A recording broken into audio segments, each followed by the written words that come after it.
அனைவருக்கும் என்னுடைய அன்பான வணக்கம். நான் உங்கள் கபிலன், அன்மியூட் தமிழ் மீடியாவிலிருந்து. கடந்த ஒரு வாரமாகவே ஒரே பரபரப்பான செய்திகள் தான். தமிழக ஊடகங்கள் யூடியூபர் சவுக்கு சங்கர் அவர்களுடைய கைது, தேனியில் வச்சு கைது பண்ணின கோவை மாநகர சைபர் கிரைம் போலீஸார் அவரை அதிகாலையில் தேனியிலிருந்து கோயம்புத்தூர் கொண்டு போனாங்க. அவர் கோயம்புத்தூர் கொண்டு போன வழியில் தாராபுரத்தில் அந்த வாகனம் விபத்தில் சிக்கினது. அதில் சவுக்கு சங்கர் மற்றும் 2 காவலருக்கு காயம் ஏற்பட்டது. அப்புறம் தாராபுரம் மருத்துவமனையில் சிகிச்சை பெற்றது. அப்புறம் கோயம்புத்தூர் போய் அங்கே அவரை நீதிபதி முன்னாடி ஆஜர்படுத்தி அங்கிருந்து அவர் சிறையில் அடைச்சது. திரும்ப சிறையில் அன்று இரவு அவர் தாக்கப்பட்டது. அவருக்கு கையில் விரல்களில் எலும்பு முறிவு ஏற்பட்டது. திரும்ப அங்கே இருந்து மறுநாள் இங்கே தேனியில் அந்த கஞ்சா வழக்கு அவர் மேலே புனையப்பட்டது. அந்த கஞ்சா வழக்கிற்காக அவரை கோயம்புத்தூர் சிறையிலிருந்து மதுரை அந்த போதைப்பொருள் தடுப்பு சிறப்பு நீதிமன்றத்தில் ஆஜர்படுத்தினது. அங்கே சவுக்கு சங்கர் அவர்கள் தனக்கு ஏற்பட்ட அந்த கொடூர தாக்குதலை நீதிபதியிடம் முறையிட்டது. நீதிபதி அவர்கள் அதை கண்டிக்கிறேன், உங்களுக்கு இது போன்று நடக்காது என்று வாக்குறுதி கொடுத்துவிட்டு நீதிமன்ற காவலை திரும்ப தள்ளி வச்சது. திரும்ப அங்கிருந்து மதுரை நீதிமன்றத்திலிருந்து கோயம்புத்தூர் சிறைக்கு கொண்டு போனது. கோயம்புத்தூர் சிறையிலிருந்து மறுபடியும் சென்னையில் போடப்பட்ட வழக்குக்காக சென்னைக்கு கொண்டு போனது. இப்படி ஒரே பரபரப்பான செய்திகள் தான். அப்போ சென்னையில் அவங்க போட்ட 2 வழக்குகளும் நீதிபதிகளால் ரத்து செய்யப்பட்டது. அவங்க நீதிமன்ற காவல் கொடுக்க முடியாதுன்னு சொல்லிட்டாங்க, அதில் முகாந்திரம் இல்லைன்னு சொல்லிட்டாங்க. அதுக்கு பிறகு வேற ஒரு புதிய வழக்கு சிஎம்டிஏ அந்த டாக்குமெண்ட்டை லீக் பண்ணதுன்னு சொல்லி ஃபோர்ஜரி சொல்லி 420 போட்டு அதில் ஒரு வழக்கு பதிவு பண்ணி அதுக்கு நீதிமன்ற காவலில் எடுத்தது. இப்படி ஒரே பரபரப்பான செய்திகள் தான். இப்போ நம்ம என்ன பேச போகிறோம் சவுக்கு சங்கருடைய விடயத்தில் அப்படின்னு பார்த்தீங்கன்னா, நம்ம சவுக்கு சங்கருக்கு ஆதரவாகவோ எதிர்ப்பாகவோ பேச போகிறது இல்லை. அது இல்லை நம்மளுடைய நோக்கம். நாம் சவுக்கு சங்கருடைய விஷயத்தை பேசுறதுக்கு முக்கிய காரணம் என்னன்னா, 2-3 விடயங்கள் இருக்கு. முதல் விடயம், தமிழ்நாடு முதலமைச்சர் அவர்கள் இப்போ நடந்து முடிந்த நாடாளுமன்ற தேர்தலில் அவங்களுடைய காங்கிரஸ் கூட்டணி தேசிய அளவில் வெற்றி பெற்று அமைய இருக்கின்ற ஏதோ இந்த புதிய அரசிற்கு திரு ஸ்டாலின் அவர்களுடைய பெரும் பங்களிப்பும் இவர்களுடைய தலைமையிலும் இவர்களுடைய வழிகாட்டுதலின் பேரில் தான் அந்த அரசு அமைய போகிறது மாதிரியும், திரு ஸ்டாலின் அவர்கள் திராவிட முன்னேற்ற கழகத்தை தலைமை ஏற்று சர்வதேச அதாவது தேசிய அரசியலில் அவர் பெரிய தவிர்க்க முடியாத ஒரு தலைவர் ஆக மாற இருக்கிறாரு, அப்படி இப்படின்னு சொல்லி பயங்கர ஒரு பில்டப் இருந்தது. இப்போ எனக்கு என்னன்னா, ஒரு தேசிய அரசியலுக்கு மிகப்பெரிய ஒரு ஜனநாயக நாட்டுக்கு தலைமையை ஏற்கக்கூடிய அல்லது அமைய இருக்கின்ற அந்த தலைமைக்கு வழிகாட்டக்கூடிய நபராக இருக்கக்கூடிய திரு ஸ்டாலின் அவர்கள் அல்லது அவர்களுடைய தலைமையில் இருக்கக்கூடிய இந்த திராவிட முன்னேற்ற கழகத்தின் ஆட்சியாக இருக்கக்கூடிய தமிழ்நாடு அரசாங்கம் சாதாரண எந்த ஒரு பின்புலம் இல்லாத ஒரு யூடியூபரை மேனேஜ் பண்ண முடியலையா, இவரை சமாளிக்க முடியலையாங்கிறது தான் என்னுடைய கேள்வியாக இருக்குது. ஏன்னா இவர் கைது பண்ணப்பட்டது சட்டப்படி இவர்கள் அந்த டிஃபர்மேஷன் கேஸில் பெண்களை தவறாக பொது இடத்துல பேசுறது, அதாவது ஒரு நேர்காணல்ல ஒரு காவல்துறை அதிகாரியை பற்றி பேசுகிறாரு. அவருக்கு கீழே பணிபுரியக்கூடிய பெண்கள், அதாவது காவல்துறையில் பணிபுரியக்கூடிய பெண்கள் தங்களுடைய பதவி உயர்வுக்காக அவர்களுடைய மேலதிகாரிகள் ஆண்களாக இருந்தால் அவர்களுடைய பதவி உயர்வுக்காக சமரசம் செய்து கொண்டு பொறுத்து போக கொண்டு அட்ஜஸ்ட் பண்ணி கொண்டு தான் பதவி உயர்வு வாங்குறாங்கிற ஒரு பொருள்படும்படியாக பேசியிருந்தார். இது நிச்சயமாக தவறு, கண்டிக்கப்பட வேண்டியது, தவிர்க்கப்பட்டிருக்கணும் இந்த வார்த்தையானது. ஆனால் அவர் சொன்னதுல காவல்துறையில் இது போன்ற பெண்களுக்கான பிரச்சனை அல்லது பாலியல் ரீதியான பிரச்சனை, பெண்களை பாலியல் ரீதியான துன்புறுத்தின விடயங்கள் இதுக்கு முன்னாடி காவல்துறையில் நடக்கலையா, இல்ல உயர் அதிகாரிகள் தனக்கு கீழே பணிபுரியக்கூடிய பெண்கள் மேல பாலியல் ரீதியான துன்புறுத்தல் இல்லையா அப்படிங்கிறதை நம்ம பார்க்கணும். இப்போ கீழே பணிபுரியக்கூடிய பெண்கள் அவர்களுடைய சம்மதத்தோட விருப்பத்தோட ஒரு அட்ஜஸ்ட் பண்ணக்கூடிய ஒரு நிகழ்வு நடந்திருந்தா அது வெளியில வரப்போறதில்ல. அப்படிதான் நடந்திருக்கிறதா இவர் சொல்றாரு, அப்படிதான் நடந்துகிட்டு இருக்குன்னு சொன்னாரு சவுக்கு சங்கர் அவர்கள்.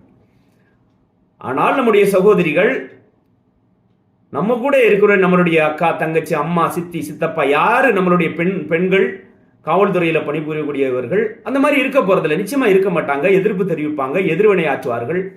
அது மாதிரி எதிர்வினை ஆற்ற பல நிகழ்வு கூட காவல்துறையில நடந்திருக்கு, நம்ம பார்த்துருக்கிறோம். ஒரு பெரிய வழக்கே இருக்கு முன்னாள் டிஜிபி மேல, ஒரு பெரிய வழக்கே இருக்கு. அந்த வழக்கு நான் பின்னாடி வரேன். ஸோ இது போன்ற ஒரு நிகழ்வுகள் காவல்துறையில இருக்கு. பணிபுரியக்கூடிய பெண்கள், அது நெருக்கடி இருந்திருக்கும், அதிகாரி பாலியல் ரீதியான நெருக்கடி இருந்திருக்கும், துன்பம் இருந்திருக்கும், பிரச்சனை இருந்திருக்கும். பல பேர் வாய் தொடர்ந்து பேசியிருக்க மாட்டாங்க, வெளியில சொல்லியிருக்க மாட்டாங்க. வேலை போயிடும், குடும்பத்திற்காக, கணவனுக்காக, பிள்ளைகளுக்காக பொறுத்து கொண்டு போயிருந்திருக்கலாம். அவங்க விருப்பத்தோடு அதை செய்யறாங்கன்னா இல்ல, அவர்கள் அதாவது பர்பஸா வேண்டுமென்றே ஒரு நோக்கத்தோடு அதை செய்யறாங்கன்னா இல்ல, அதை பண்ண மாட்டாங்க. எந்த தமிழச்சியும் அதை பண்ண மாட்டா, எந்த பெண்ணும் பண்ண மாட்டா. அப்படி ஒரு பெண் சமுதாயம் இந்த தமிழகத்துல இல்ல, தமிழ் மரபுல இல்லைங்க. ஆனால் காலத்தின் கட்டாயம், நெருக்கடி, குடும்பம், திருமணம், கணவன், பிள்ளை, வேலை, பொருளாதாரம், இதெல்லாம் நினைத்து கொண்டு பொறுத்து கொண்டு விருப்பம் இருந்தும் இல்லாமலும் இல்லாமலும் இருந்தும் இப்படியான சூழல்ல தங்களுடைய பணி காலத்தை முடிக்கக்கூடிய பெண்கள் ஏராளமான எல்லா துறையிலுமே இருக்கிறாங்க. அது ஒன்றும் காவல்துறை மட்டும் ஒன்றும் விதிவிலக்கு இல்லை. இதை நம்ம சவுக்கு சங்கர் அவர்கள், சவுக்கு சங்கர் என்ன, தனக்கு கிடைத்த மூலத்துல அந்த செய்திகளை வெளிப்படையாக, நேர்மையாக, ரொம்ப பகிரங்கமா ஒருத்தர் மேல குற்றம் சாட்டு தைரியமாக அந்த குற்றத்தை வெளிக்கொண்டு பொதுவெளியில பேசக்கூடிய ஒரு நபர். அவர் உள்நோக்கத்தோட பேசுறாரா, காசு வாங்கிட்டு பேசுறாரா, அல்லது எதிர்தரப்புல இருக்கிறவர்கள் இவருக்கு பணம் கொடுத்து இவரை ஊக்குவிக்கிறாங்களா, அது ஆராய்ச்சிக்குரியது. ஆனால் இவர் குற்றம் சாட்டப்பட்டு இவர் வெளிக்கொண்டு வந்த பல பிரச்சனைகள் சமுதாயத்திற்கு தேவையான பிரச்சனையாக இருந்திருக்கு. ஒரு அதிகாரத்துல, ஒரு அரசு துறையில இருக்கிற ஒரு அதிகாரி, பெரிய அதிகாரி, பழம்பொருந்திய நபர் பொருளாதார திருட்டுல ஈடுபடும் போது, அல்லது அதிகார துஷ்பிரயோகம் பண்ணும்போது, அல்லது ஏழை எளிய மக்களை வஞ்சிக்கும் போது பல விஷயங்களை இவர் கொண்டு வந்து இதுக்கு முன்னாடி நல்ல விஷயங்களா நடந்திருக்கா இல்லையா, நம்ம அதை பார்க்கணும். அப்போ எந்த காவல்துறை இவர் சொன்ன குற்றச்சாட்டை உண்மையா இல்லையா, அதை எப்படி தடுக்கிறது, கண்டிக்கிறதுங்கிறத பத்தி யோசிக்கக்கூடிய காவல்துறையை இவரை பழிவாங்கக்கூடிய ஒரு வேலையை பண்ணிருக்குன்னு தான் நான் சொல்றேன். அப்ப இதை யாருக்காக பண்ணது, ஏன் இந்த காவல்துறையில் உள்ள அதிகாரிகள் இதை பண்ணாங்க அப்படிங்கிற விஷயத்தை நம்ம ஒன்று ஒன்றாவே பார்க்கலாம். கடந்த காலங்களில் திரு சவுக்கு சங்கர் அவர்கள் எண்ணற்ற பல பிரச்சனைகளை மீடியாக்களில் பேசி, தன்னுடைய வலைதளங்களில் பேசி, பிளாக்ல பேசி, எழுதி பல பிரச்சனைகளை வெளிக்கொண்டு வந்து அதற்கு தீர்வும் காணப்பட்டிருக்கிறது. ஆளுகின்ற ஆட்சியில், ஆளுகின்ற அரசாங்கத்தால் தீர்வுகள் காணப்பட்டிருக்கிறது. பல ஊழல்கள் வெளிச்சத்துக்கு கொண்டு வரப்பட்டிருக்கிறது. சமூகத்துக்கு எதிரான, சட்டத்திற்கு எதிரான பல விடயங்கள் வெளிக்கொண்டு வரப்பட்டிருக்கு. அது உண்மைதானே. நிச்சயமாக இன்னைக்கு பல பேர், அறிவார்ந்த சமூகங்கள், சமூகத்தில் நடக்கிற தெள்ள தெளிவான விஷயங்களை கூர்ந்து உற்று நோக்குகின்ற நபர்கள் சவுக்கு சங்கரை ஃபாலோ பண்றாருன்னா ஏதோ ஒரு விஷயம் இருக்குதானங்க, ஏதோ ஒரு உண்மை இருக்குதானே, சமூகத்துக்கு தேவையான ஒரு விஷயத்தை பண்றாரு தானே அர்த்தம் இல்லையா? இப்ப நான் என்ன கேட்கிறேன் அப்படின்னா, சவுக்கு சங்கர் அவர்கள் ஒரு யூடியூப் இன்டர்வியூல ஒரு காவல்துறை அதிகாரியை தொடர்பு படுத்தி அவருக்கு கீழே உள்ள பெண்கள் தன்னுடைய வளர்ச்சிக்காக, அந்த பணியில தன்னுடைய உயர்வுக்காக சில விஷயங்களை அட்ஜஸ்ட் பண்ணிட்டு போறாங்க, இதுதான் நடக்குது அப்படின்னு சொல்றாரு. அதை நம்ம மறுக்கிறோம், அதை ஏத்துக்க முடியாது. அது சொன்னது தப்பு, உண்மைதான். அதற்காக காவல்துறையில பல இடங்கள்ல தமிழ்நாடு முழுவதும் பல வழக்குகள் பதியப்படுது. அது எப்படி நடக்குது பாருங்க. சவுக்கு சங்கர் அவர்கள் தன்னுடைய பணி நிமித்தமாக தேனியில போய் தங்குறாரு. அப்ப தேனியில தங்கி இருக்கிற அவரை பற்றியான செய்திகள் காவல்துறைக்கு கிடைக்குது. அப்போ காவல்துறையில ஃபர்ஸ்ட் வழக்கு எங்க, இவர் இருக்கிறது சென்னையில, இவர் அலுவலகம், இவருடைய அந்த வீடு, யூடியூப் சேனல் நடத்துற விஷயங்கள் எல்லாமே சென்னையில இருக்கு. சென்னை காவல்துறை சரகத்துக்கு உட்பட்ட தான் இருக்கிறார் அவரு. ஆனால் வழக்கு அங்கு பதியப்படலை. ஒரு உள்நோக்கத்தின் காரணமாக சவுக்கு சங்கரை வைத்து பழிவாங்க வேண்டும் என்ற ஒரு அப்பட்டமான நோக்கம் இருக்குது காவல்துறைக்கு, அல்லது காவல்துறை மூலியமாக யாரோ ஒருவர், ஒரு பெரிய சக்தி கொண்டவர், ஒரு பெரிய அதிகார பின்புலம் கொண்டவர், காவல்துறையின் பெயரால, சட்டத்தின் பெயரால, வழக்குகளின் பெயரால சவுக்கு சங்கரை பழிவாங்க வேண்டும் என்பது ரொம்ப ஊர்ஜிதமா அதுல இருந்திருக்காங்கிறத நம்ம புரிஞ்சுக்க முடியுது. அப்ப சவுக்கு சங்கர் எங்க போறாரு? அவரை ஃபாலோ பண்ணி அவர் தேனியில இருக்காரு. அப்போ தேனியில இருக்க, அது பக்கத்துல மதுரையில வழக்கு பதிவு பண்ணியிருக்கலாம், இல்ல விருதுநகர்ல பண்ணியிருக்கலாம், திருச்சியில பண்ணியிருக்கலாம் முதல்ல. ஆனால் முதலாக கோயமுத்தூர்ல அங்க ஒரு எஸ்ஐ சுகன்யா என்ற ஒரு மேடம் என்ன பண்றாங்கன்னா, அவங்க தான் இந்த சவுக்கு சங்கருடைய அந்த யூடியூப் நேர்காணலை மையப்படுத்தி அதை காரணம் காட்டி பெண்களை பொதுவெளியில தவறாக பேசியிருக்காரு, மானபங்கப்படுத்தியிருக்கிறாரு. இந்த போன்ற ஒரு 4 வழக்கு, அரசு ஊழியரை பணி செய்யாமல் விடாமல் தடுத்தது, இது மாதிரி ஒரு 4 பிரிவுகளில் உமன் ஹராஸ்மெண்ட்டு, இன்ஃபர்மேஷன் இதை தவறா, ஐடியை தவறா பயன்படுத்துறது, இந்த மாதிரி ஒரு 4-5 பிரிவுகளில் சவுக்கு சங்கர் மேலே காவல்துறை துணை கண்காணிப்பாளர் எஸ்ஐயாக இருக்கக்கூடிய மேடம் சுகன்யா என்கிறவர் ஒரு வழக்கு பதிவு பண்ணுறாங்க. அந்த வழக்கு கோயம்புத்தூருடைய சைபர் கிரைமுக்கு மாற்றப்படுது. அப்போ சைபர் கிரைம் போலீஸ் அதிகாரிகள் அங்கிருந்து அவங்க விரைந்து தேனியில தங்கி இருக்கக்கூடிய சவுக்கு சங்கரை 4ஆம் தேதி காலையில அதிகாலையில கைது பண்றாங்க. 4ஆம் தேதி காலையில அதிகாலையில கைது பண்றாங்க. அங்கிருந்து கைது பண்ணி அந்த பழனி செட்டிப்பட்டி, அந்த தேனி மாவட்டம் பழனி செட்டிப்பட்டிங்கிற அந்த ஏரியா, அந்த காவல் சரகத்திற்கு உட்பட்ட எல்லையில தான் சவுக்கு சங்கர் அவர்கள் ஒரு விடுதியில, தனியார் விடுதியில தங்கி இருந்திருக்காரு. அப்போ காலையில அதிகாலையில கைது பண்றாங்க. அவரை கைது பண்ணி கோயம்புத்தூர் அந்த ஜுடிஷியல் அந்த ஏரியாவுக்கு கொண்டு போறாங்க. அப்போ போற வழியில இது பாருங்க, இது என்னுடைய அறிவுக்கு, என்னுடைய பார்வையில் நான் சொல்றேன், இதுல எது சரி, உண்மை என்னவாக இருக்கும் என்பது உங்களுடைய சிந்தனைக்கு நான் விட்டு விடுறேன்.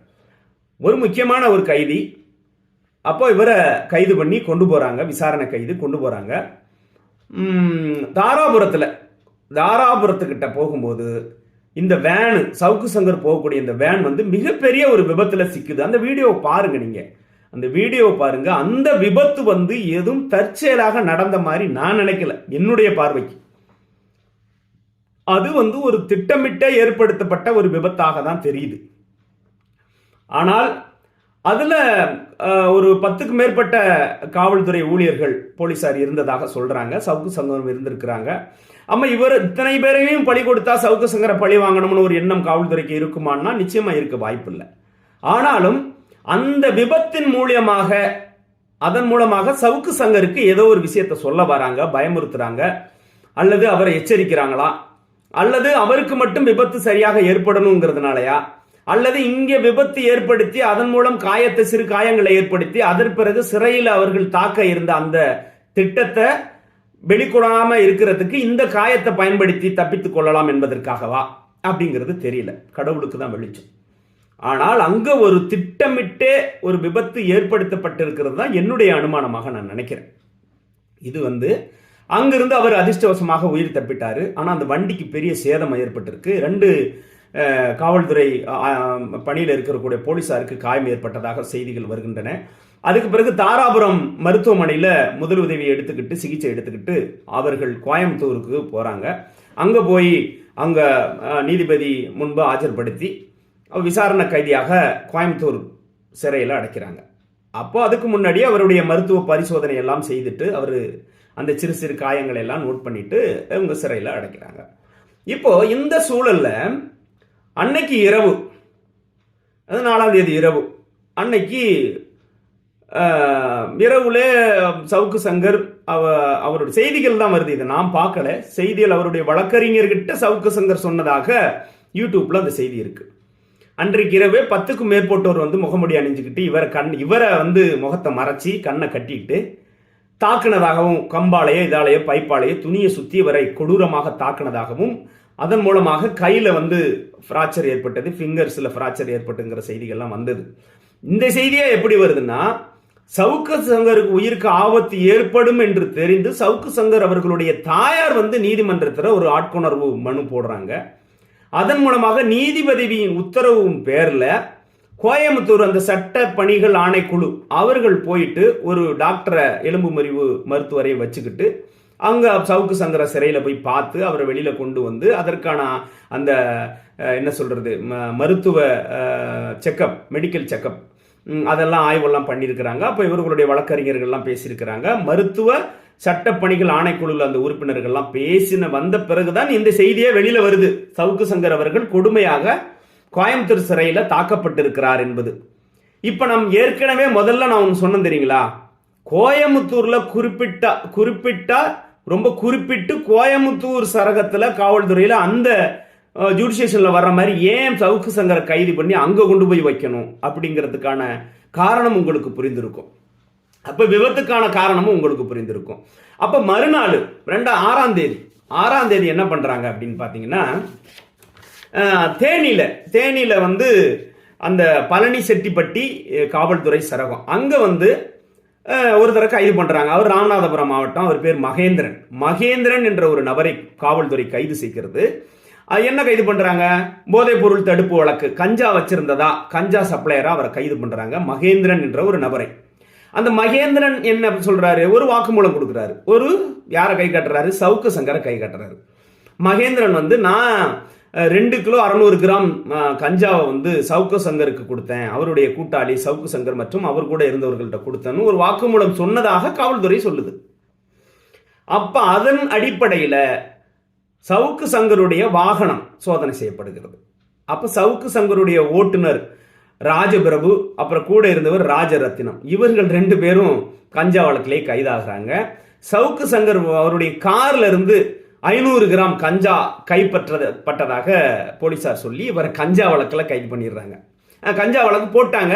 இவர் தான் கோயம்புத்தூர் சிறையில் இருக்கிறாரு.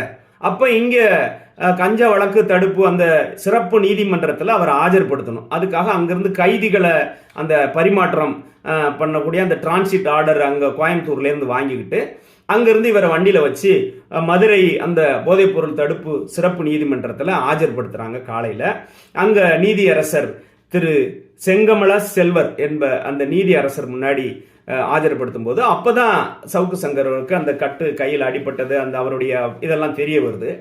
அப்போ அவர் நீதிமன்றத்தில் நீதியரசர் முன்னாடியே சவுக்கு சங்கர் அவர்கள் ரொம்ப தெளிவாக சொல்லிடுறாங்க, என்னை இந்த மாதிரி தாக்குனாங்க, பெரிய காயம் இருக்கு, எனக்கு உயிருக்கு ஆபத்து, என்னை வேற சிறைக்கு மாற்றுகிறதெல்லாம் அவர் கோரிக்கை வச்சிருக்கிறார். இதை எல்லாத்துமே பதிவு செய்து கொண்ட நீதியரசர் அவர்கள் இனிமே இது மாதிரி நடக்காம நான் உத்தரவிடுறேன் அப்படின்னு சொல்லி போலீஸை கண்டிச்சும் அவருக்கு உயிருக்கு ஆபத்து இல்லாமல் அவரை ஒழுங்கா சிறையில் கொண்டு போய் சேர்க்கணுங்கிறதெல்லாம் சொல்லியிருக்கிறாங்க. நீங்கள் வேறு ஒரு சிறைக்கு மாறணும்னா நீங்க ஒரு பெட்டிஷன் போடுங்க, சிறைத்துறையோட டிஜிபிக்கு நீங்க ஒரு பெட்டிஷன், ஒரு மனு போடுங்க, அது அவர்கள் முறையாக பரிசீலனை பண்ணி வேற ஒரு சிறைக்கு மாற்றுவார்கள் என்ற அந்த ஆலோசனையும் சொல்லியிருக்கிறார் நீதிபதி அவர்கள். அப்ப நீதிமன்ற காவலை அந்த வழக்கில் மே 22ஆம் தேதி வரை வந்து சவுக்கு சங்கருக்கு நீதிமன்ற காவல் நீட்டிக்கப்பட்டு அவரை மறுபடியும் வந்து கோயம்புத்தூர் செல்லுக்கு அனுப்பிட்டாங்க, கோயம்புத்தூர் சிறைக்கு அனுப்பிட்டாங்க. இது நடந்து முடிஞ்சிருக்கு. ஸோ மதுரையிலிருந்து கோயம்புத்தூர் சிறைக்கு திரும்பின சவுக்கு சங்கர் மேல அடுத்தடுத்த வழக்குகள் பதியப்படுது. அடுத்து ஒரு வழக்கு வந்து பார்த்தீங்கன்னா சென்னையில் 2 வழக்கு பதியப்படுது.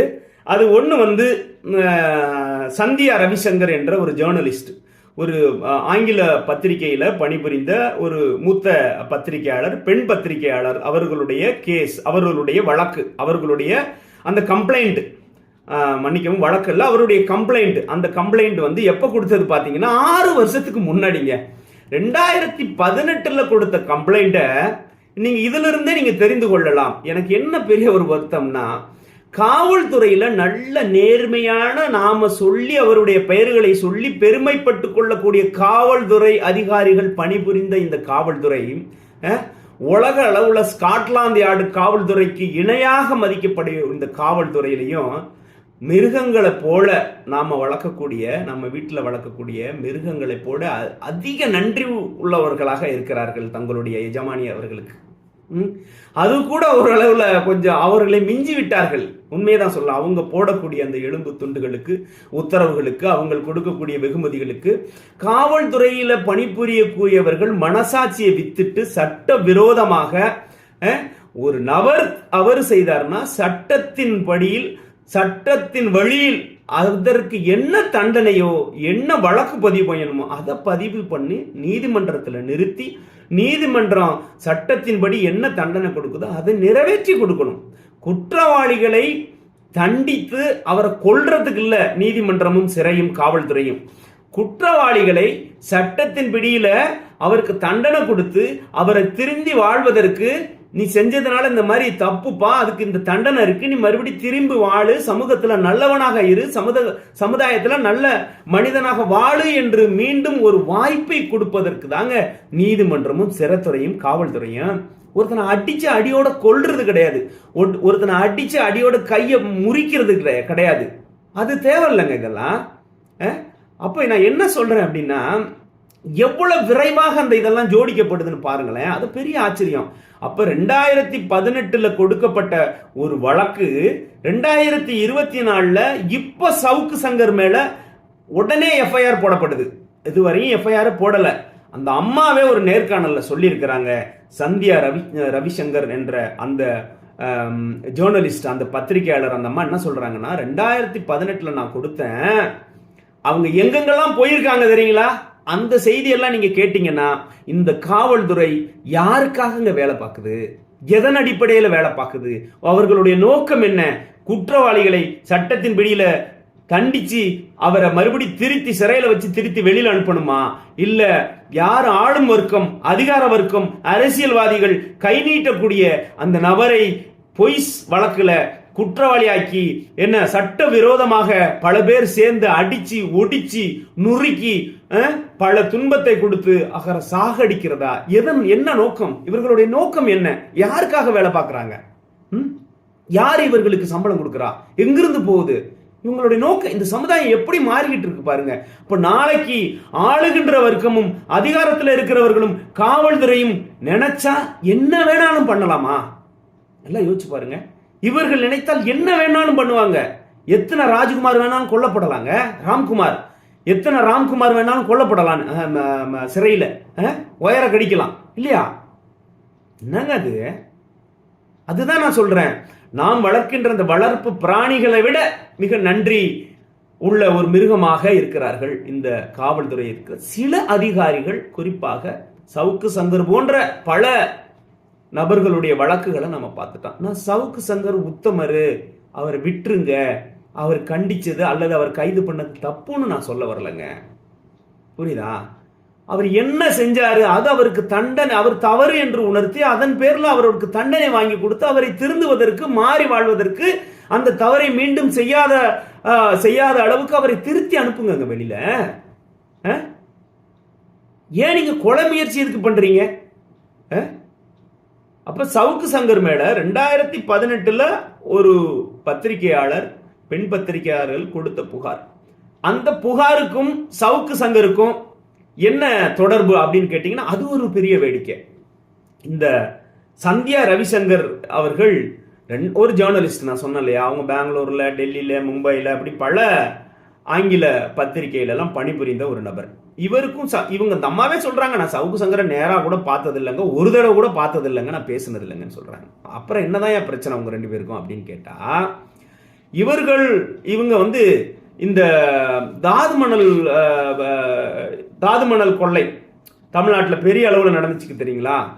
2018 2013 அவங்க அதை எழுதுறாங்களா. 2018 ரொம்ப தீவிரமா வெளியில வந்தது எடப்பாடி அவர்களுடைய ஆட்சி அப்போ. 2018 இந்த தாது மணல் கொள்ளையை பத்தி விஷயங்கள், அந்த வைகுண்டராஜன் அந்த நியூஸ் எல்லாம் அப்பதான் வருது. அதெல்லாம் பெரிய அளவுல ரொம்ப சீரியஸா பேசிட்டு இருக்கிறாங்க.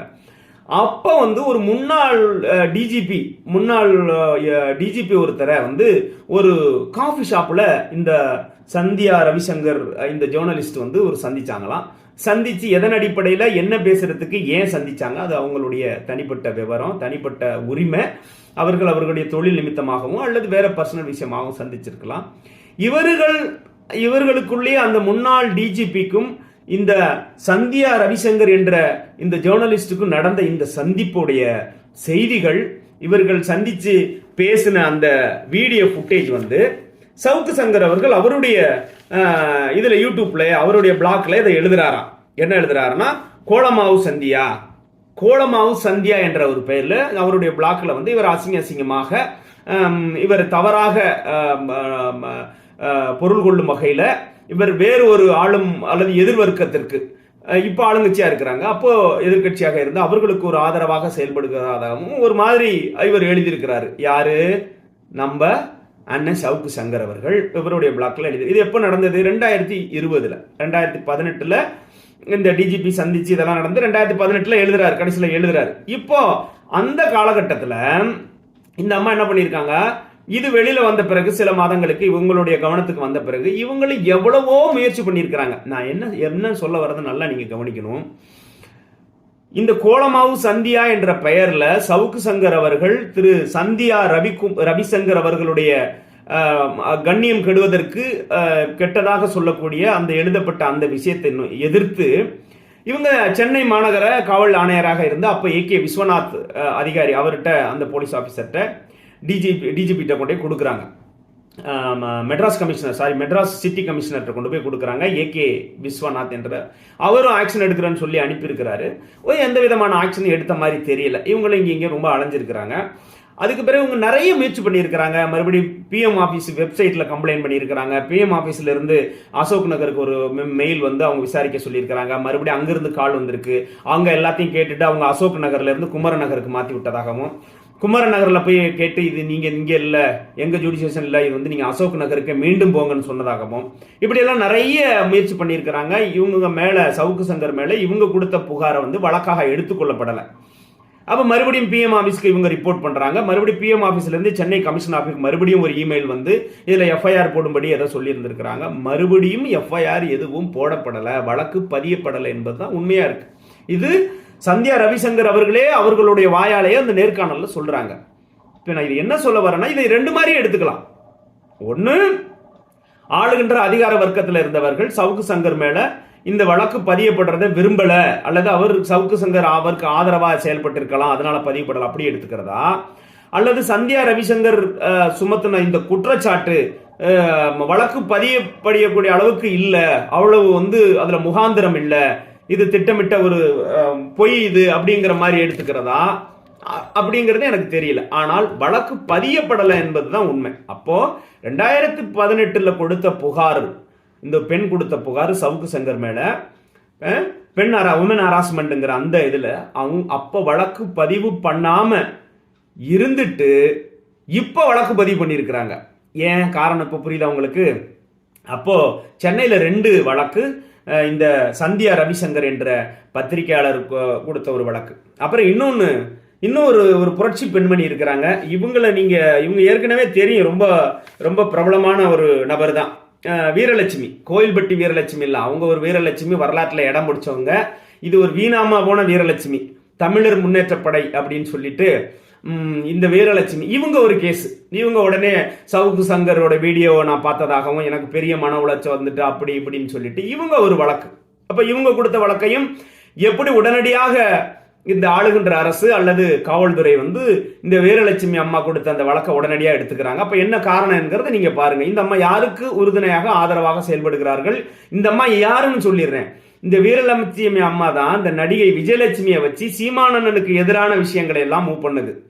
விஜயலட்சுமி 2 வீணா போன லட்சுமி, இப்ப தெரியுதா? விஜயலட்சுமி வீரலட்சுமி ஏன்னா, அதனால அந்த நடிகையை வச்சு சீமானனுக்கு எதிராக அவரை வந்து களங்கப்படுத்தணுங்கிறதுக்காக நான் சப்போர்ட்டா இருக்கிறேன், நீ வா பண்ணிடலாம், அப்படி பண்ணிடலாம், இப்படி பண்ணிடலாம்னு அந்த அம்மாவை ஏற்றி விட்டு கடைசியில் விஜயலட்சுமி நீ போமான்னு சொல்லி நான் போறேன்னு சொல்லி கிளம்பிட்டாங்க. அந்த வீரலட்சுமி தான் இந்த வீரலட்சுமி.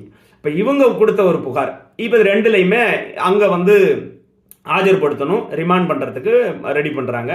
அப்போ மறுநாள் இன்னைக்கு 4 மணிக்கு ஏதோ மறுநாள், அதாவது 6-7ஆம் தேதி கோயம்புத்தூர் செல்லுல இருந்து சென்னைக்கு கொண்டு போறாங்க. அப்போ காலையிலேருந்து வரும்னு சொல்லிட்டு வரவே இல்லை, ரொம்ப தாமதமாக கொண்டு வந்ததாக தான் சொல்லுகிறார்கள். ஆனாலும் சென்னையில் அவங்க நீதிபதி முன்னாடி போய் ஆஜர்படுத்தும் போது அவர் கேஸ் ஷீட்டை படித்து பார்த்துட்டு நீதிபதி அவர்கள் நல்லா மண்டையில 2 கொட்டு கொட்டுன மாதிரி காவல்துறையை கண்டிச்சிருக்கிறாரு. இதுல 2 வழக்குமே வழக்கா எடுத்துக்கொள்ள முடியாது, இதுல எந்த முகாந்திரமும் இல்லை, அதனால இவர்களை இதுக்கு ரிமாண்ட் பண்ண முடியாதுன்னு சொல்லி 2யுமே கேன்சல் பண்ணி விட்டுட்டாங்க. நான் உண்மையா நீதிமன்றத்து மேல பெரிய நம்பிக்கை இல்லாம இருந்தேன். ஆனா இந்த சவுக்கு சங்கருடைய வழக்க ரொம்ப ஆணித்தரமா ரொம்ப நியாயமா நீதிபதிகள் அணுகிறார்கள் அப்படிங்கிறது தான் எனக்கு ரொம்ப ஒரு சந்தோஷமான ஒரு நிகழ்வா நான் பார்க்கிறேன். அதுக்காக சவுக்கு சங்கர் பேசின விஷயத்துக்கு நான் ஆதரவு தெரிவிக்கிறேன்னு அர்த்தம் கிடையாது, அது தவிர்த்திருக்கணும். ஆனால் அதுல காவல்துறையில இது போன்ற ஒரு குற்றங்கள் ஒரு விஷயங்கள் நடக்குது, அதை காவல்துறையத்துல அதிகாரம் பொருந்திய நபர்களாக இருப்பவர்கள் கண்டிக்கணும், கவனத்துல கொள்ளணுங்கிற ஒரு நோக்கத்துல கூட இதை பேசியிருக்கலாம். இல்ல அந்த காவல்துறையை இழிவுபடுத்தணுங்கிறது இவரோட நோக்கமாக இருந்திருக்கிறாரு, அல்லது காவல்துறையில இருக்கக்கூடிய பெண்களை இழிவுபடுத்த வேண்டிய ஒரு நோக்கம் சவுக்கு சங்கருக்கு இருந்ததா நான் பார்க்கிறேன். ஆனால் இது போன்ற ஒரு நிகழ்வுகள் நடக்குதா இல்லையாங்கிறத வெளிச்சத்துக்கு கொண்டு வரணும். காவல்துறையை அதிகாரம் பொருந்திய உயர் பதவிகளில் இருக்கிற அதிகாரிகள் இதை கண்டுபிடிக்கணும், இதை கேட்கணுங்கிற ஒரு நோக்கத்துக்காக கூட இருந்திருக்கலாம் இல்லையா? அதுக்காக அதில் தான் அவர் சொல்றாங்க, சில பேர் சொல்றாங்க காவல்துறை கண்டிக்கும் என்ற நோக்கத்தோட இது சொன்னது, அவர்களை இவரை தண்டிச்சிட்டாங்க, அது ஆளும் வர்க்கத்திற்கு ஆதரவாக காவல்துறை செயல்பட்டது என்பதில் மாற்று கருத்தே இல்லை. அப்போ சென்னையில் தொடரப்பட்ட இந்த சந்தியா ரவிசங்கருடைய வழக்கும் வீரலட்சுமி அவர்களுடைய தமிழர் முன்னேற்ற படை என்ற அந்த அரசியல் கட்சி வச்சிருக்கக்கூடிய அவர்களுடைய வழக்கும் தள்ளுபடி ஆயிடுச்சு, ரிமாண்ட் பண்ண முடியாதுன்னு சொல்லிட்டாங்க. உடனே பாருங்க, அப்பதான் காவல்துறை ரொம்ப அவசரகதியால இன்னொரு வழக்கு தயார் பண்றாங்க. இப்ப இவர் ஏற்கனவே கேளம்பாக்கத்துல அந்த கட்டப்பட்ட அந்த புதிய பேருந்து நிலையத்தினுடைய மெயின்டெனன்ஸ், அந்த மெயின்டெனன்ஸ் கான்ட்ராக்ட் டெண்டர் கொடுத்ததுல மிகப்பெரிய ஏதோ ஊழல் நடந்திருக்கிறதாக சொல்லி சில டாக்குமெண்ட் எல்லாம் இவர் ரிலீஸ் பண்ணி பேசினதா சொல்லப்படுது. அது சில பொய்யான டாக்குமெண்ட்டை இவர் உண்மைக்கு மாறாக எதிராக பொய்யான ஃபோர்ஜரியான சில டாக்குமெண்ட்டை ரெடி பண்ணி அரசுக்கு கெட்ட பெயர் ஏற்படுத்தினாவும்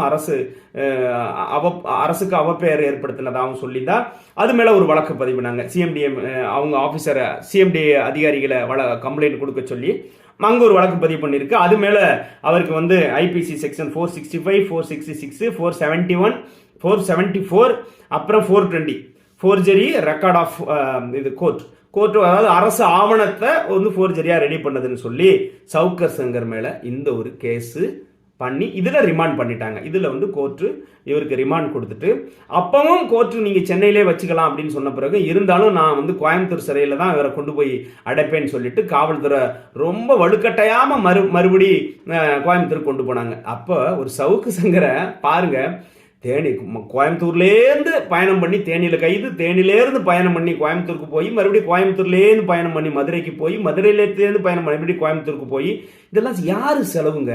இதோட பயணத்தொகை, டீசல், இதெல்லாம் எத்தனை அதிகாரிகள் இதில் மெனக்கடுறாங்க, நீதிபதிகள் மெனக்கடுறாங்க, இதெல்லாம் யாருடைய பணம்? நீங்க என்ன சொல்ல வாரீங்க? அப்ப சவுக்கு சங்கருக்காக இவ்வளோ ஒரு விரயம் பண்ணணுமா? சவுக்கு சங்கர் அப்படி என்ன சமுதாயத்திற்கான பெரிய த்ரெட்டா? அப்ப சமுதாயத்தில் வாழக்கூடிய அல்லது தவிர்க்க பெரிய தீவிரவாதியா? இவரை வெளியில விட்டாங்க பல பேரை குவிச்சிருவாரா சவுக்கு சங்கர்? இவ்வளவு விரயம் பண்ணி இவ்வளவு பேரை படுத்தி எடுக்கணுமா அப்படிங்கிறது தான் என்னுடைய கேள்வி. யாருடைய பணம் விரயமாகுது? அப்ப காவல்துறை, ஒட்டுமொத்த காவல்துறையுமே, தமிழ்நாடு காவல்துறையுமே சவுக்கு சங்கர் பின்னாடியே ஒரு வாரமா சுத்திட்டு இருக்கிறத நம்ம பாக்குறோம். நீதித்துறையில எத்தனை ஆயிரம் வழக்குகள் பெண்டிங்ல இருக்கு. நீதிபதிகளுக்கு அவ்வளவு பெரிய வேலைப்பளு இருக்கான். வழக்கை முடிக்கிறதுக்குள்ள அவர்கள் நேரம் காலம் பார்க்காம ஒர்க் பண்றாங்க. மிகப்பெரிய ஒரு வேலைப்பளு இருக்கு, அத்தனை வழக்குகள். ஏன்னா எதுக்கு எடுத்தாலும் வழக்கு. இவனுக்கு காவல்துறையில் இருக்கிற அதிகாரிக்கு ஒருத்தன் பிடிக்கல, எதிர்த்தோட்டுக்காரன் பிரச்சனை பண்றான், அவன் மேல ஒரு வழக்கு. என்ன ஏதாவது ஓசியில கேட்கிறாங்க கொடுக்கலன்னா அவன் பேர்ல ஒரு வழக்கு. எதுக்கு எடுத்தாலும் வழக்கு, எதுக்கு எடுத்தாலும் வழக்கு. நீதிமன்றம்னா அந்த நீதிமன்றம் அப்படியே நிரம்பி வழிகிறது வழக்குகளால இல்லையா? இதெல்லாம் நம்ம சிந்திக்கக்கூடிய ஒரு விடயமாக தான் நான் பார்க்கிறேன். அப்போ சென்னையிலிருந்து மறுபடியும் கோவை நீதிமன்றத்தில் சவுக்கு சங்கர் அவர்கள் அடைக்கப்பட்டுட்டாரு. இப்ப அந்த 2 வழக்கு போயிடுச்சா? இப்ப இதுக்கு இடையிலேயே திருச்சியில ஒரு டிஎஸ்பி எம்ஏ யாஸ்மின் என்று ஒரு டிஎஸ்பி, பெண் டிஎஸ்பி, அவங்களும் ஒரு வழக்கு. அவங்களும் எதுக்குன்னா அந்த வீடியோ இவருடைய கொடுத்த அந்த நேர்காணல மையப்படுத்தி அந்த உமன் டிஃபர்மேஷன் கேஸ் தான். உமன் அந்த எப்படி சொல்றது, பெண்களை பாலியல் ரீதியாக அவப்பெயர் எடுத்துனது, பெண் குலத்துக்கு அவமானப்படுத்துவது, பொதுவெளியில் பேசுவது அப்படின்னு சொல்லிட்டு அது ஒரு ஐபிசியில் ஒரு 5 செக்ஷன்ல 294B, 354D, 506, 509, சரியா? அப்புறம் Tamil Nadu preventing act, harassment of woman act, இதில் எல்லாமே போட்டு அதுலேயே ஒரு 5 செக்ஷனில் வந்து இந்த கேஸ் யார் போட்டது அப்படின்னு பார்த்தீங்கன்னாக்கா டிஎஸ்பியாக இருக்கக்கூடிய எம்ஏ யாஸ்மின். இவங்களை யாருன்னு சொல்லிடுறேன். இந்த எம்ஏ யாஸ்மின்ங்கிறவங்க 2020 தான் இவங்க வந்து 2020 தான் வந்து டைரக்ட் டிஎஸ்பியா வந்து முசிறி சரகத்தில் ஜாயின் பண்ணாங்க. இவங்க சமீபத்தில் இவர்கள் இந்த உங்கள் தொகுதியில் முதல்வன் சொல்லிட்டு ஒரு திட்டம் கொண்டு வந்தாங்க இந்த ஆளும் அரசாங்கத்திலிருந்து. அந்த திட்டத்தில் மிக சிறப்பாக செயல்பட்டதாகவும் 1400 கம்ப்ளைண்ட் வந்த இடத்துல 97% கம்ப்ளைண்ட்டை இம்மிடியேட்டா அதற்கு தீர்வு கொடுத்து சிறப்பாக செயல்பட்டார்கள் என்று தமிழக முதல்வர் அவர்களால் நேரடியாக தொலைபேசியில் அழைத்து பாராட்டை பெற்றவர் தான் இந்த டிஎஸ்பி எம்ஏ யாஸ்மின் அவர்கள். இவர்கள் ஏன் இவ்வளவு ஆர்வமா சவுக்கு சங்கர் மேல ஒரு வழக்கை போட்டு இவங்க வந்து சிறையில் வைக்க துடிக்கிறாங்கன்னு இப்போ புரியுதா உங்களுக்கு? ஸோ அடுத்த ஒரு வழக்கு டிஎஸ்பி எம்ஏ யாஸ்மின் திருச்சியில் போட்ட இந்த விமன் டிஃபர்மேஷன் வழக்கு தான். சரிங்களா? அப்போ கோயம்புத்தூருடைய சைபர் கிரைமில் போட்ட ஒரு வழக்கு, தேனியில் கஞ்சா வழக்கு 2, இந்த சென்னையில் போட்ட அந்த வீரமங்கைகள் போட்ட 2 வழக்கு தள்ளுபடி ஆயாச்சு. அப்போ 3, 2, 5 வழக்கு. அப்புறம் சிஎம்டிஎம் 1 6 வழக்கு. அப்போ சேலத்தில் ஒரு 7 வழக்கு. மொத்தம் 8 வழக்காக சொல்கிறாங்க. மொத்தம் 8 வழக்குகள் புனையப்பட்டிருக்கிறது. 8 வழக்குகள் இவர் மேலே பல்வேறு பிரிவுகளில் புனையப்பட்டு இருக்கிறது. அதில் அந்த கஞ்சா வழக்கு என்பது ஒரு வழக்கு. அப்போ கஞ்சா வழக்குக்கும் இவருக்கும் இப்போ என்ன கேட்குறேன், கஞ்சா வழக்கு, கஞ்சா இவர் வச்சிருந்ததாக நீங்கள் வழக்கு போடுறீங்களே, கஞ்சா எப்படி வந்தது இவருக்கு? கஞ்சா யாரு கொடுத்தா? எங்கிருந்து எப்படி தமிழ்நாட்டுக்குள்ளே வந்துச்சு? இதுக்கு யார் உடந்த? இப்போ இதெல்லாம் காவல்துறை பண்ணணுமா செய்யலையா? கண்டுபிடிக்கணுமா இல்லையா? அதற்கு காரணமானவர்கள் யார் என்பதை ஆராய்ந்து அவர்களை கைது செய்யணுமா இல்லையா? கஞ்சா எப்படி வந்துச்சு? யார் வச்சது? எங்கிருந்து வந்தது? அப்போ இதுக்கு இடையில நீங்கள் என்ன பண்ணுறீங்க? தேனி போலீஸ் வந்து இங்கேருந்து டிராவல் பண்ணி மெட்ராஸில் போய் சவுக்கு சங்கருடைய வீட்டை உடைச்சி வீட்டை ஆய்வு பண்ணுறீங்க, சோதனை போடுறீங்க. அவருடைய அலுவலகத்துக்கு போய் அலுவலகத்தை உடைச்சி சோதனை போடுறீங்க. என்ன கண்டுபிடிச்சிங்க? ஏன் இந்த டிராமாலாம் எதுக்கு? நீங்க யாரை சமாதானப்படுத்துறீங்க? என்ன சொல்ல வரீங்க நீங்க? உண்மையாவே கஞ்சா வித்தவனெல்லாம் விட்டுட்டீங்களப்பா. உண்மையாவே கஞ்சா வித்துக்கிட்டு இருக்கிறவனையும் வித்தவனையும் விட்டுட்டீங்களே. சென்ட்ரல்ல வடக்குல போலீஸ்ல கைது பண்ணாங்க. இப்ப என்ன ஒரு விஷயம் நான் தெரிஞ்சுக்கிட்டேன் உறவுகளே, நீங்க ஒரு விஷயத்தை நடுநிலையாக பாருங்கள். குற்றம் தான், தப்பு பண்ணியிருக்கான், அதுக்குள்ள என்ன தண்டனையோ அதை கொடுங்க. சட்டம் என்ன அனுமதிக்குதோ அந்த தண்டனை, அதுக்கு தாங்க நம்ம இருக்கிறோம். காவல்துறை வந்து அடிச்சு காவல்துறை பார்த்தா இன்னைக்கு பொதுமக்கள் நடுங்குறான், பீதி அடைகிறான்.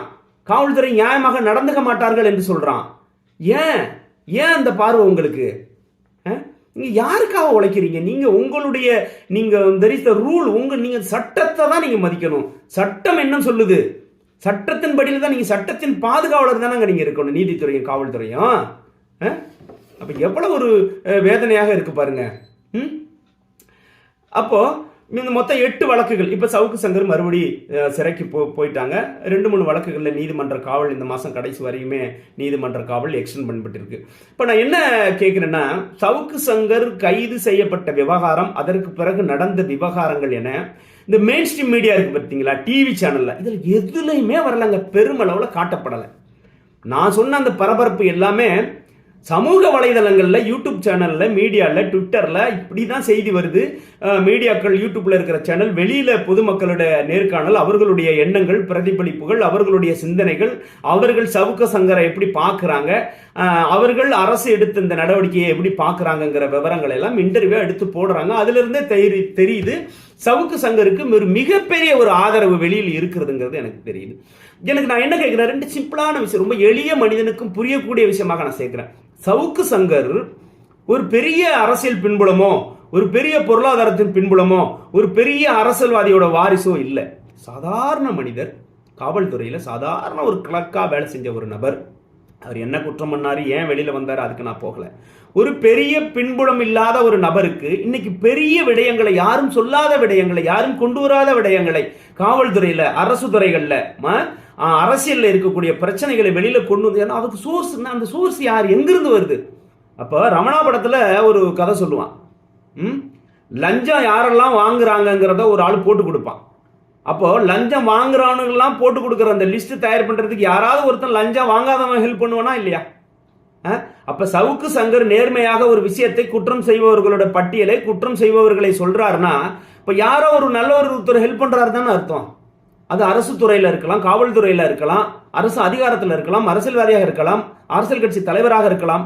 நான் சொல்ல வருவது இங்க என்னன்னா, சவுக்கு சங்கர் செய்து கொண்டிருந்த வேலைகள் சமூகத்திற்கு விரோதமானது அல்ல. யாரோ ஒரு corrupted officer, corrupted politician, corrupted government அபிஷியலை வெளிக்கொண்டு வருவார், தோல் உரிச்சு காமிக்கிறாரு. நல்லதானே செய்யறாரு. அப்ப இதற்கு உதவி செய்யறவர்களும் அதே துறையில இருக்கக்கூடியவர் யாராவது ஒருத்தரா தானே இருக்கிறாங்க. அதுக்கு இவர்கள் இப்ப என்ன சொல்றாங்கன்னா, சவுக்கு சங்கருக்கு வேண்டாத நபர்கள் அவர்கள் எல்லாம் சவுக்கு சங்கர் காசு வாங்கிட்டு பண்றாரு. என்ன எனக்கு தெரியல, அவர் காசு வாங்கிட்டு பண்றாரா பண்ணலையாங்க. அவர் எடுத்து வைத்த விவாதங்கள், பேசின விஷயங்கள் உண்மையா இல்லையா? 90% 95% உண்மையா இருக்கா இல்லையா? இந்த டாக்குமெண்ட் ஃபோர்ஜரி விஷயம் ஒன்று தெரியுது, பாக்கி எனக்கு தெரியும். பாக்கி எல்லாம் நிறைய விஷயங்கள் கோர்ட்டில் உள்ள நீதிபதியே கண்டிச்சு பேசினார். அவர் அதுக்காக சிறைக்கு போனாரு. இன்னைக்கு நீதிமன்றமே அவருக்கு ஹெல்ப் பண்ணுதே. நீதிமன்றமே அவங்க வந்து நீதிபதிகள் பழி வாங்கலையே. அப்ப கூட அவங்க மனசாட்சி நீதி நேர்மையால நீதிபதிகள் நடந்திருக்கிறாங்க. ரொம்ப ஆச்சரியமா இருக்கு எனக்கு. காவல்துறையில இப்ப நீங்க பெண்களை வச்சு பேசுறீங்க. ராஜேஷ் தாஸ் என்ற ஒரு டிஜிபி, ஏடிஜிபி ராஜேஷ் தாஸ், அவருடைய கேஸ் நடந்துச்சா இல்லையாங்க? அது எல்லாருக்குமே தெரியும் தானே. அந்த டிஜிபி அவருக்கு வந்து 3 வருஷ டிஜிபி ராஜேஷ் தாஸ், கிட்டத்தட்ட பிப்ரவரி 21 அப்ப நடந்த விஷயம் அது. இப்ப ஜூன் 16, 2023 கடந்த வருடம் தான் ஜட்ஜ்மெண்ட் விழுப்புரம் முதன்மை நீதிமன்றத்தில் நீதிபதி நீதியரசர் எம் புஷ்பராணி அவர்கள் 3 வருஷம் கடுங்காவல் தண்டனை ராஜேஷ் தாஸ் தண்டிச்சாரா இல்லையா? அவர் யாரு? அவரு ஒரு சிறப்பு டிஜிபியா இருந்தவர். அவருக்கு கீழே பணிபுரியக்கூடிய ஒரு ஐபிஎஸ் அதிகாரி, மாவட்ட எஸ்பியாக இருந்தவங்களை பாலியல் ரீதியா துன்புறுத்தினாங்களா இல்லையா? யோசிச்சு பாருங்க. பாலியல் ரீதியான துன்புறுத்தப்பட்டு அதுக்கு அன்னைக்கு இருந்த டிஜிபியாக இருக்கக்கூடிய 2 நபர் வந்து சாட்சி சொன்னாங்களே. டிஜிபி திரிபாதி அவர்களும் இன்னொரு சிறப்பு டிஜிபியாக தமிழ்நாடு சீருடை பணியாளருடைய தலைவராக இருந்த சீமா அகர்வால் என்ற அவர்களும் வந்து விழுப்புரம் நீதிமன்றத்தில் சாட்சி சொன்னதுனால தானே 3 வருஷம் சிறை தண்டனை இந்த டிஜிபி ராஜேஷ் தாஸ் கிடைச்சிச்சா இல்லையா? அந்த அம்மாவுடைய புஷ்பர், அந்த ஐபிஎஸ் அதிகாரி சொல்றேன் பாருங்க, நம்ம டெல்டா மாவட்டம் இந்த ஐபிஎஸ் அதிகாரி, இந்த அம்மா இவங்களுடைய கணவர் ஒரு ஐஏஎஸ் ஆபீசரா இருந்ததுனால, அவர்கள் மத்தியில பெரிய அளவுல அழுத்தம் கொடுத்ததுனால அவங்களால ஜெயிக்க முடிந்தது. இப்ப நான் சொல்ல வர்றது, தமிழக காவல்துறையில இது போன்ற காவல்துறை உயர் அதிகாரிகள் தனக்கு கீழே பணிபுரியக்கூடிய பெண் அதிகாரிகளை பாலியல் ரீதியான அப்ரோச் பண்ற விஷயம் நடந்துகிட்டே இருக்கு தினந்தோறும். ஆனால் அத்தனை பெண்களுக்கும் அத்தனை சகோதரிகளுக்கும் அவர்களுடைய கணவர்கள் யாரும் ஐஏஎஸ் இருந்திருக்க மாட்டாங்க, பெரிய அரசியல் பின்புலம் இருந்திருக்காது, பெரிய ஆபீசரா இருந்திருக்க மாட்டாங்க. அதனால இதை வெளிக்கொண்டு வந்து பேசணும், அந்த அதிகாரியை எதிர்த்து கேஸ் போடணும், ஃபைட் பண்ணணும், ஜெயிக்கணும்னு நினைக்க முடியாத ஒரு இடத்துல இருந்திருப்பாங்க. பொறுத்து கொள்ளக்கூடிய ஒரு சூழல் இருந்திருக்கலாம். இருக்குதா இல்லையா? இருந்திருக்கு, நடந்திருக்கு. அப்போ அந்த ஐபிஎஸ் அதிகாரி மாவட்ட எஸ்பியாக இருந்த அந்த அம்மா தைரியமாக எதிர்கொண்டு, என்ன அவர் நம்ம எடப்பாடியை சந்திச்சும் டிஜிபி அப்ப திரிபாதியை சந்திச்சும் பேசி பண்ணி சென்ட்ரல்ல இருந்து மிகப்பெரிய அழுத்தம் ஐயா எடப்பாடிக்கு வந்ததுனால அப்போ ஒரு கமிஷனை போட்டு விசாரிக்கலாம் சொல்லி பெரிய அளவில் அதுக்கு பிறகுதான் எஃப்ஐஆர் போடுறாங்க. டிஜிபி ராஜேஷ் தாஸ் இவரே மிகப்பெரிய ஒரு அதிகாரம் பொருந்திய ஒரு காவல்துறை அதிகாரி. ஆனா இன்னைக்கு சட்டத்தின் முன்னாடி ஒரு குற்றவாளியா நிக்கிறாரா இல்லையா? அப்போ நம்ம புரிந்து கொள்ளக்கூடியது வந்து, சவுக்கு சங்க சொன்ன விடயங்கள் நடக்குதா நடக்கலையா? ஏன் நடக்குது, ஏன் நடக்கல? அப்ப நடந்துச்சுன்னா ஏன் வெளிக்கொண்டு வரல?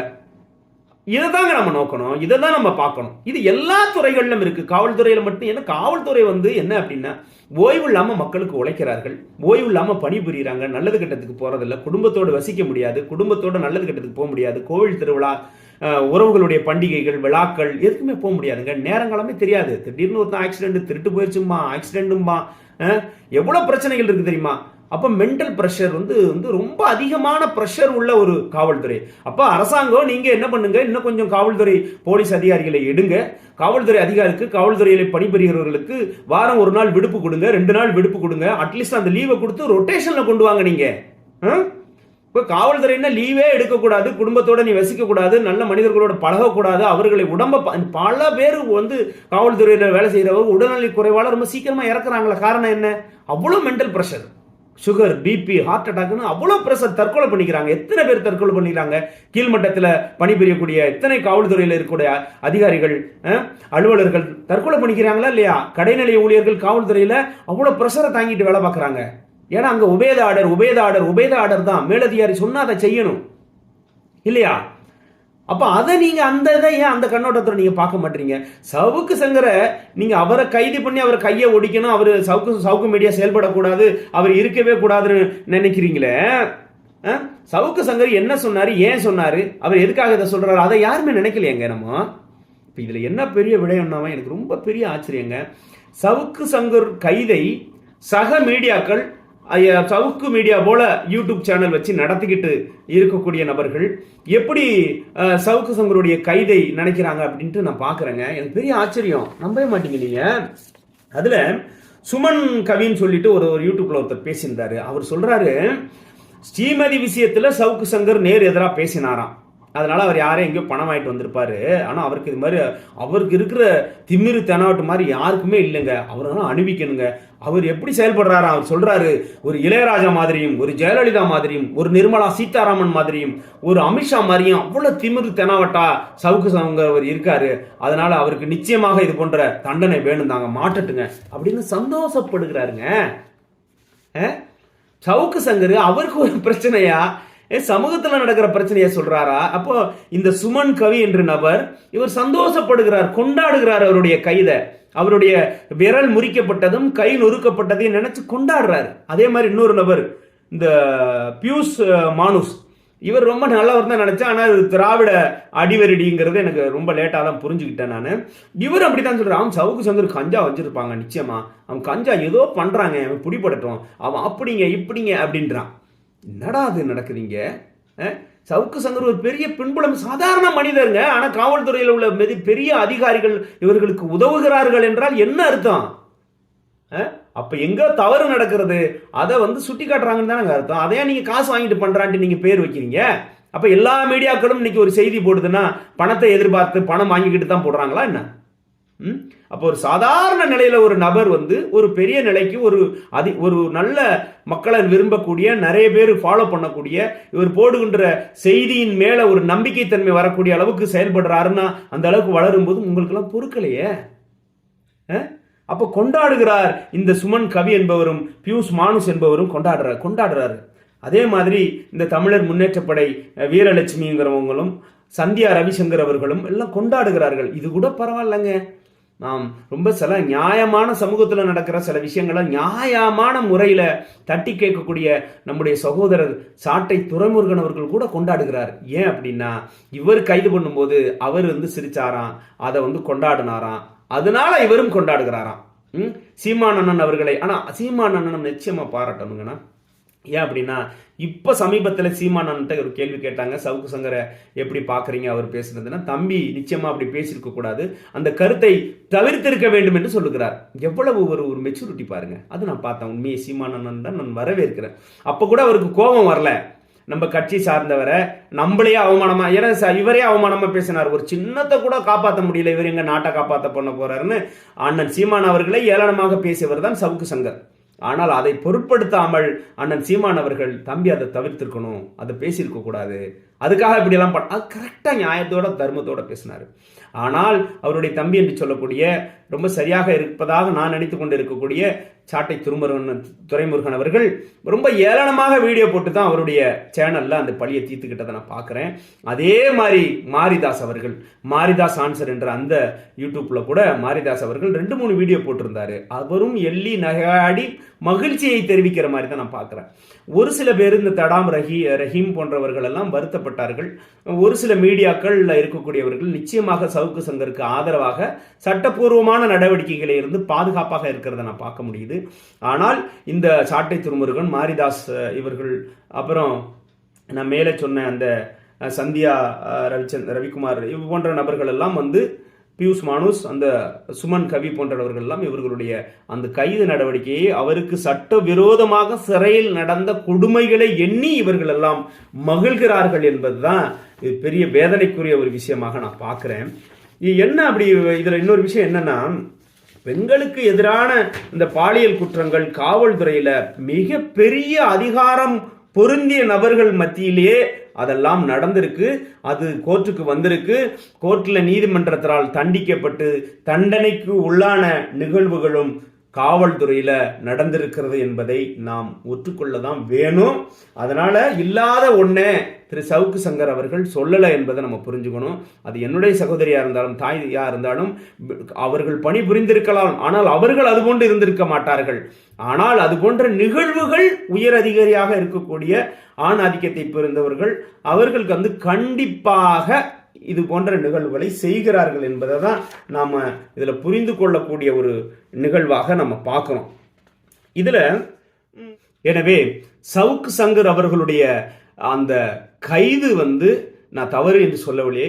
அவர் செய்த குற்றத்திற்காக சட்டத்தின் வழியில என்ன தண்டனை, என்ன பிரிவுகளை நீங்க போடணுமோ அதை போடணும். அதை விட்டுட்டு நீங்கள் வெறுமனே பொய்யாக கஞ்சா வழக்கை பதிவு செய்து கஞ்சாவை வச்சு நீங்க எடுக்கிறீங்க, கஞ்சா வழக்கை பதிவு செய்றீங்க, சிறையில கொண்டு போய் வச்சு கண்ணை மூடிக்கிட்டு 10 பேர் சேர்ந்து அடிச்சு அவர் கையை உடைக்கிறீங்க. அப்படி என்றால் காவல்துறை என்று நான் பெரிதாக மதிக்கக்கூடிய அதிகாரிகளாக இருக்கக்கூடிய மக்களுடைய வரி பணத்துல சம்பளம் வாங்கக்கூடிய நீங்கள் எல்லாம் யாருக்காக வேலை பார்க்குறீங்க? யாரை திருப்திப்படுத்துவதற்காக இதெல்லாம் செய்றீங்க? அந்த சவுக்கு சங்கர் சென்று அந்த வாகனம் மோதுகின்ற காட்சியை பார்த்தாலே இதுல திட்டமிட்டு நடைபெற்ற ஒரு விபத்து மாதிரி எனக்கு புரிகிறது. ஓகேவா? அதனால நீங்க யாரோ ஒருத்தரை ஆளும் வர்க்கத்தை திருப்திப்படுத்துவதற்காக இது போன்ற செயல்களில் காவல்துறை ஈடுபடுவது ரொம்ப வருத்தமாக இருக்கிறது. உண்மையாவே சமூகத்துல சவுக்கு சங்கரை விட ஆபத்தான நபர்கள் பொதுவெளியில தெரியுறாங்க. அவர்களெல்லாம் பிடிச்சி அவர்களுக்கு சட்டத்தின் ரீதியில தண்டனை வாங்கி கொடுத்து அவர்கள் திருந்துவதற்கு ஒரு வாய்ப்பை ஏற்படுத்தி கொடுங்கள். எவ்வளவு அரசியல் கொலைகள் நடக்கிறது, எவ்வளவு முன் விரோத பகைகள்னால கொலைகள் நடக்கிறது, சிறுமிகள் பாலியல் வன்முறைக்கு உட்படுத்தப்படுகிறார்கள். ஏன்னா போதை வஸ்து ரொம்ப தாராளமாக தமிழ்நாட்டில் புழங்குது. இதையெல்லாம் கட்டுப்படுத்துங்க. உங்களுடைய விலை மதிப்பற்ற உங்களுடைய உழைப்பை, உங்களுடைய நேரத்தை, உங்களுடைய அந்த அர்ப்பணிப்பை அதுல செலுத்துங்க. அதுல இருந்து மக்களை, எங்களை பாதுகாருங்கள். உங்களை நாங்கள் வணங்குகிறோம், தொழுதுகிறோம். உங்களை நாங்க தூக்கி கொண்டாடுறோம். நாங்க எங்களுக்காக அள்ளும் பகலும் இடைவிடாது உழைக்கக்கூடிய ஒரு துறைன்னா அது நிச்சயமாக காவல்துறை தான். காவல்துறையை தான் முழுக்க முழுக்க சாதாரண ஒரு மனிதன் நம்புகிறான். உண்மையே காவல்துறை அதிகாரிகளுக்கு இது ஒரு வேண்டுகோளா நான் வைக்கிறேன். நீங்கள் எல்லாம் அதிகாரம் மிக்கவர்கள். நீங்க நினைச்சா ஒரு விஷயத்தை செய்யலாம். சட்டம் உங்களுக்கு அதிகாரம் கொடுத்திருக்கிறது, அரசு உங்களுக்கு அதிகாரம் கொடுத்திருக்கு, பலம் கொடுத்திருக்கு. நீங்க அதை சரியான வழியில பயன்படுத்துங்க. அதிகாரம் இல்லாத நபர்கள் பக்கம் நில்லுங்க, பாதிக்கப்பட்டவர்கள் பக்கம் நில்லுங்க. ஒரு கிராமத்திலேயோ எந்த போலீஸ் ஸ்டேஷன்லயோ ஒரு ஏழை ஒரு விவசாயி வருவான், ஒரு பிரச்சனையை சொல்லுவான். அவனுக்கு யாரை மந்திரியே தெரியாது, எம்எல்ஏ தெரியாது, எம்பியே தெரியாது, பெரிய அரசியல் தலைவரை தெரியாது. அவனுக்கு உதவி பண்ணுங்க. படிப்பறிவு இல்லாத ஒரு பாமரன் வருவான், ஒரு கம்ப்ளைண்ட் சொல்லுவான், எதிர்த்தோட்டுக்காரன் பிரச்சனை பண்றான்பா, எதிர்த்தோட்டுக்காரன் அந்த பணத்தை வாங்கிட்டு கொடுக்கலம்பா, எழுதி வாங்கிட்டு கொடுக்கலம்பா, அவனுக்கு உதவி பண்ணுங்க. ஒரு பெண்ணு வருவா, ஒருத்தன் தவறா நடந்துக்கிறான், போகும்போது வரும்போது என்னை கிண்டல் பண்றான், பாலியல் ரீதியா துன்புறுத்துறான்னு சொல்லுவான், அவளுக்கு உதவி பண்ணுங்க. அது இல்லாதவர்களுக்கு, அதிகாரம் இல்லாதவர்களுக்கு, அதிகாரம்னா என்ன அப்படின்னு தெரியாத பாமர மக்கள் உங்களை கடவுளாக நம்பி உங்களிடம் குறைகளை சொல்லுவாங்க, உங்களிடம் சொல்லி அவர்களுடைய துன்பத்திற்கு நிவாரணம் தேடுவாங்க. அவர்களுக்கு நீங்க ஹெல்ப் பண்ணணும். அதுதான் உண்மையிலே நீங்க செய்யக்கூடிய ஒரு விடயம். உண்மையே காவல்துறையில இருக்கிற ரொம்ப பணிபுரியக்கூடிய எல்லாருக்கும் என்னுடைய மனமார்ந்த நன்றி. நீங்கள் செய்து கொண்டிருக்கிறது மிக மிக பெரிய ஒரு பணி. நிச்சயமாக உங்களுக்கெல்லாம் நாங்கள் நன்றி கடன் பட்டிருக்கோம். அதே நேரத்தில் உங்களோட பணிபுரிகிற சில நபர்கள் செய்கின்ற தவறான காரணத்தினால், அவர்களுடைய தவறான நோக்கத்தினால், அவர்களுடைய தவறான செயல்களினால் உங்களுக்கும் சேர்ந்து களங்கம் விளைவிக்கப்படுகிறது என்பதை நீங்கள் உணருங்கள். அதனால சக காவலர்கள் சட்டத்தை மீறி, அறத்தை மீறி, தர்மத்தை மீறி ஒரு எதிரான செயல்களை செய்யும் போது நீங்க துணை போகாதீங்க, கண்டீங்க, நீங்க விலகி வந்துருங்க. அத அதிகாரிகளிடம் கொண்டு சேருங்கள். புரியுதா இல்லையா? நீதிமன்றத்துக்கு கொண்டு வாருங்கள். அதனால எந்த வகையிலையும் குற்றத்திற்கு துணை போகாதீர்கள், குற்றத்தை விளைவிக்காதீர்கள், குற்றத்திற்கு துணை போகாதீர்கள். புரியுதா? இது ரெண்டையும் நீங்கள் செய்யாம இருந்தாலே உங்களுடைய பணி நிச்சயமாக மிகப்பெரிய மகேசன் பணி என்பதை நான் தெரிவிச்சிருக்கிறேன். நன்றி, வணக்கம்.